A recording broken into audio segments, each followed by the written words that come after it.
तृतीय अध्याय प्रथम पाठ 13वां सूत्र है महाभाष्य में लोहितादिडाज्भ्यः यश। काशिकाकार की दृष्टि से देखिए, लोहितादिभ्यः डाजन्तेभ्यश्च भवत्यर्थे क्यश प्रत्ययो भवति लोहितायति लोहितायते। डाजन्तेभ्यः पटपटायति पटपटायते। लोहितडाज्भ्यः क्यश्वचनं वृषादिश्वित्रा इतराणि। यहाँ काशिकाकार एक संशोधन करके बता रहे हैं कि सूत्र में तो ऐसा पाठ है लोहितादि डाज्भ्यः क्यश, लेकिन लोहितादि का आदि शब्द निवृत्त कर देना चाहिए। क्या पाठ करना चाहिए? लोहितडाज्भ्यः क्यश्वचनं। और फिर अन्य जो लोहितादि शब्द हैं वो कहाँ जाएंगे? तो कहा कि भृषादिषु इत्राणि, उनको भृषादि गण में पढ़ देना चाहिए। भृषादिभ्यो भुव्यचे लोभश्च हलः, गत सूत्र में भृषादि गण रहा है, वहाँ पर अन्य लोहितादियों का पाठ कर देना चाहिए। यानी लोहितादिषु पठ्यन्ते तेभ्यः क्यङ्गेव पठितेभ्यस्तु क्यशेव भवति।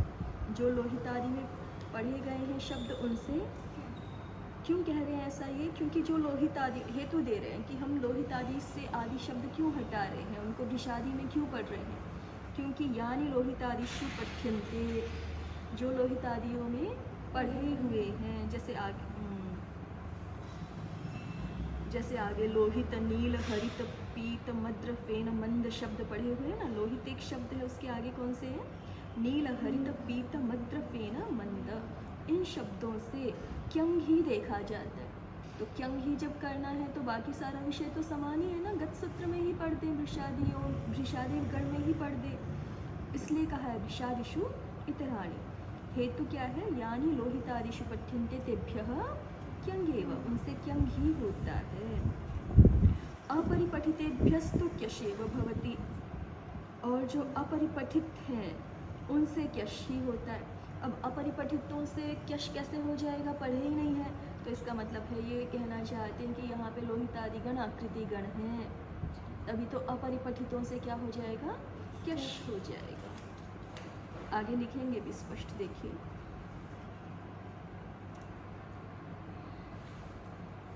वर्मायति वर्मायते, निद्रायति निद्रायते, करुणायति करुणायते, कृपायति कृपायते, आकृति गणश्चायम। और ये आकृति गण है, कह दिया आकृति गण है, तो आकृति गण होने से क्या हो जाएगा? आकृति गण होने से जो यहाँ नहीं भी पढ़े हैं उनसे भी क्यश हो जाएगा। और ये क्यश होकर के ही वाक्यशः होकर के दो रूप बन रहे हैं ना, आत्मनेपदो परस्मैपद। 1-3 में सूत्र है ना आपका, देखो।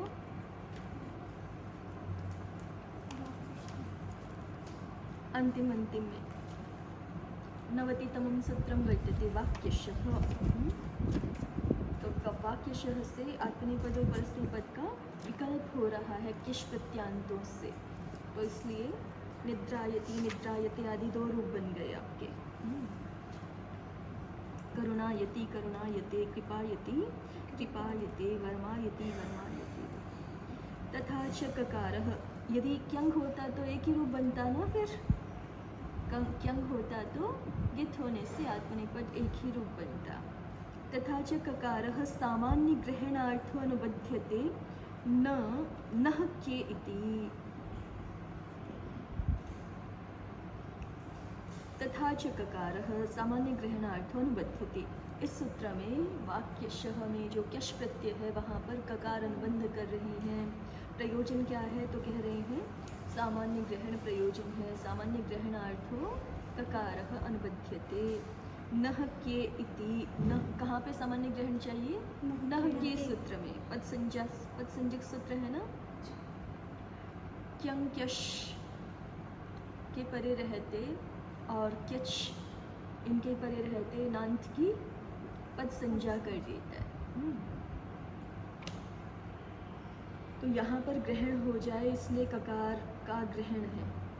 अब कह रहे हैं कि न ही पठितानां मध्ये नकारांतः शब्दोस्ति, जो यहाँ पढ़े हुए हैं जितने लोहित आदि में, ये आकृति गण क्यों मान रहे हैं, उसमें हेतु दे रहे हैं।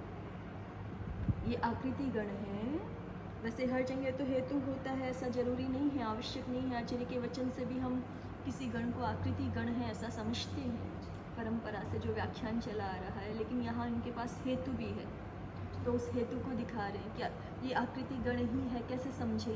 तो कह रहे हैं कि आकृति गण यदि ना होता तो क्यश इस प्रत्यय में ककार अनुबंध लगाने की आवश्यकता नहीं थी, क्योंकि क्यश में ककार अनुबंध किसने लगाया कि नह के में इसका ग्रहण हो जाए, और नह के में ग्रहण होना तभी सार्थक है जब यदि ये आकृति गण ना होता, सीमित ही इसमें शब्द होते, परिगणित शब्दों का ही ये पाठ होता, तो फिर इन्हीं शब्दों में से कोई नान्त शब्द होने चाहिए थे, तब नह के वहाँ पे पद संज्ञा कर पाता, तब जो है क्यश में ककार अनुबंध लगाना सार्थक होता।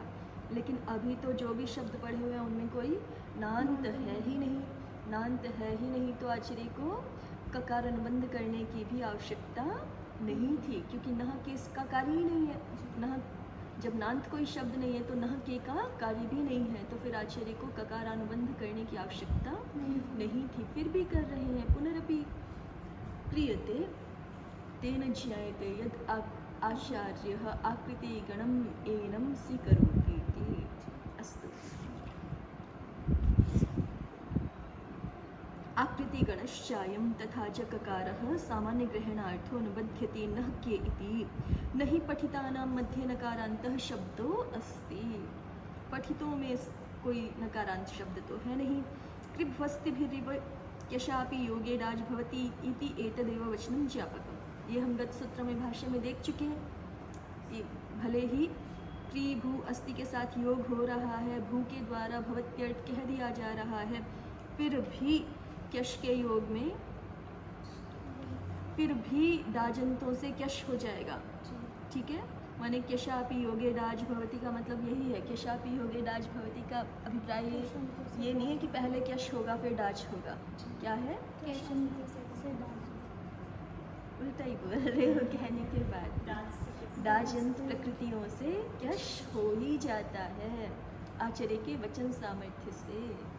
ठीक है, क्यश के योग में भी डाज का प्रयोग होता है, माने डाजंतों से क्यश हो ही जाता है। इति एतदेव वचनम ज्ञापकम। इसमें ज्ञापक क्या है?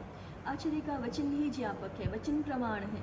आचार्य कह रहे हैं ना लोहितादि डाजभ्यः क्यश, तो आचार्य के वचन प्रमाण से ही, वचन सामर्थ्य से ही डाजंतों से क्यश हो जाएगा, भले ही डाजंतों में भवती का अनुप्रयोग हो करके भवत्यर्थ को कहा जा चुका है। ये बात हम कल देख चुके हैं। देखिए 43 नंबर पृष्ठ पर 43 पृष्ठे पश्यन्तु। डाची वचन प्रामाण्यात्, डाची वचन प्रामाण्यात् भविष्यति किं वचन प्रामाण्यं लोहितादि डाजभ्यः क्यश्चिति। ठीक है, अच्वेरिति अनुवृत्तेर अभूत तद्भावे क्यश विज्ञायते। पूरा विषय पूर्व सूत्र जैसा ही है, भवत्यर्थ में ही हो रहा है, भुवि और अच्वेह की भी अनुवृत्ति है, तो अभूत तद्भाव विषय में हो रहा है ये क्यश।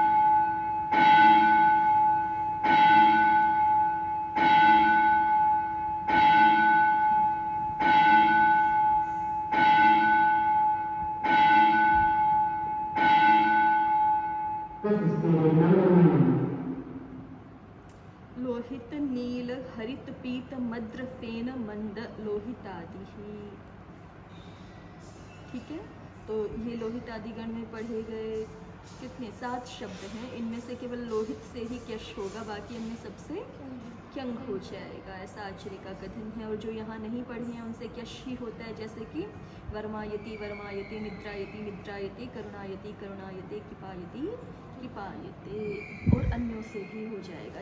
उदाहरण के रूप में कुछ दिखाए हैं इन्होंने। अब भाष्यकार की दृष्टि से इस सूत्र को हम देख रहे हैं।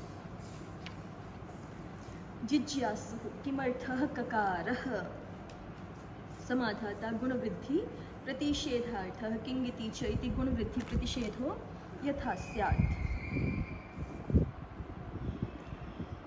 ककार क्यों पढ़ा, तो कहा गुणवृद्धि के प्रतिषेध के लिए पढ़ा है। किंगिति च इति गुणवृद्धि प्रतिषेधो यथा स्यात्। किंगिति च सूत्र से क्या हो जाए, गुण और वृद्धि का प्रतिषेध हो जाए।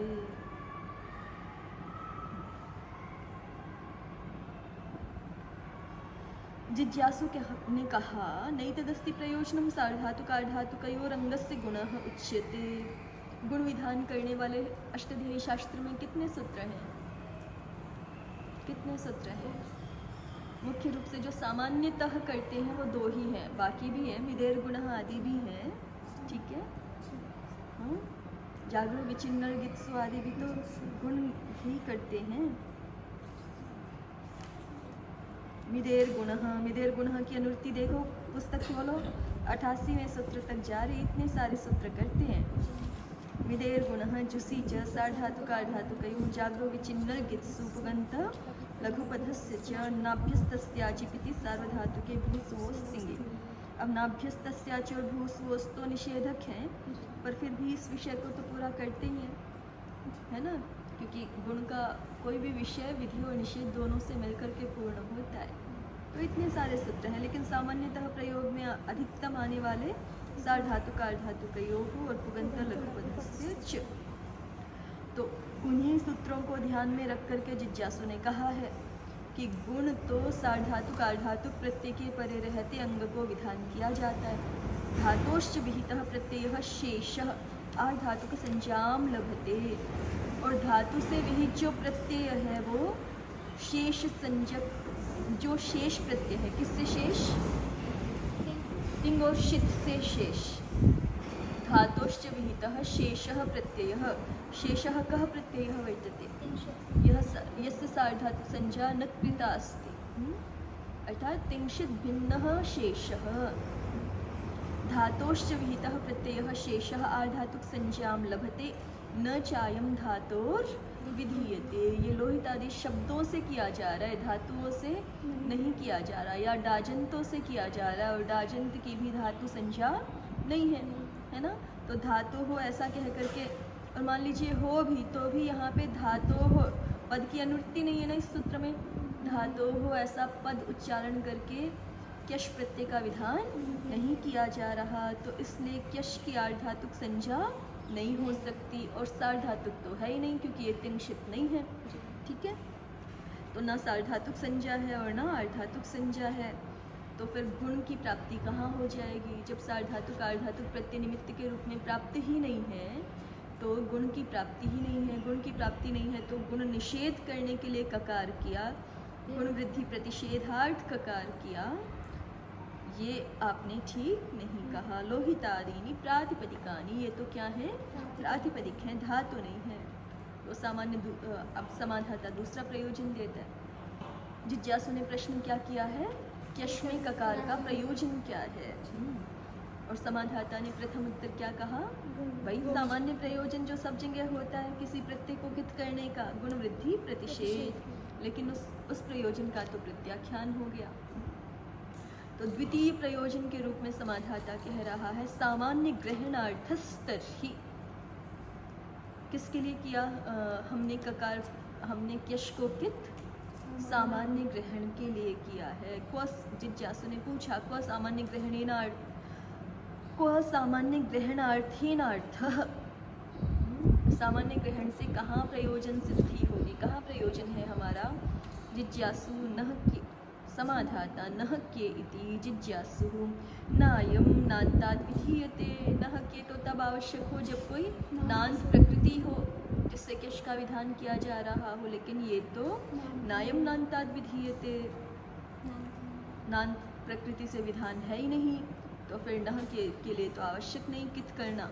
समाधाता ने कहा इह तर्हि यस्य हलः क्यस्य विभाषा इति। तो सामान्य ग्रहण यहाँ हो जाए, कहाँ, वो छोड़ ही दिया, नह के छोड़ ही दिया कि वहाँ सामान्य ग्रहण के लिए चाहिए, वो छोड़ दिया। कहाँ सामान्य ग्रहण हो जाए, यस्य हलः यस्य विभाषा सूत्र में हो जाए। यस्य हलः यस्य विभाषा, किससे विभाषा का क्या अर्थ है, क्या प्रत्यांत अंग का आधातुक निमित्त होने पर विकल्प से लोप हो जाता है। ठीक है, तो विकल्प से क्या के आकार का लोप हो जाए, ऐसा दिखा रहे हैं। सूत्र खोलिए।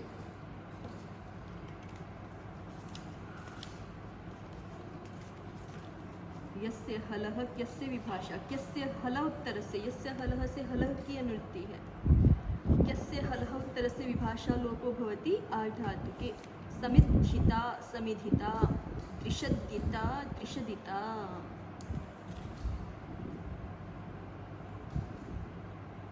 अब यहाँ पर क्यच और क्यं का यथा योग प्रयोग है, दिखा रहे हैं ना। समिधम आत्मनः इच्छति अथवा समिध इव आचरति। इस अर्थ में क्यच या क्यं करके समिध्य धातु बनी, ठीक है, और उससे समिध्य से आगे मान लीजिए त्रिच प्रत्यय आया है, त्रिच में भी बन जाएगा ना समिधिता, त्रिच या त्रिन, ठीक है। तो इस त्रिच त्रिन में, त्रिच त्रिन की आर्धातुक संज्ञा है ही है, और इटागम भी हो गया। और अब जो है वो यहाँ पे हमें विकल्प से लोप चाहिए।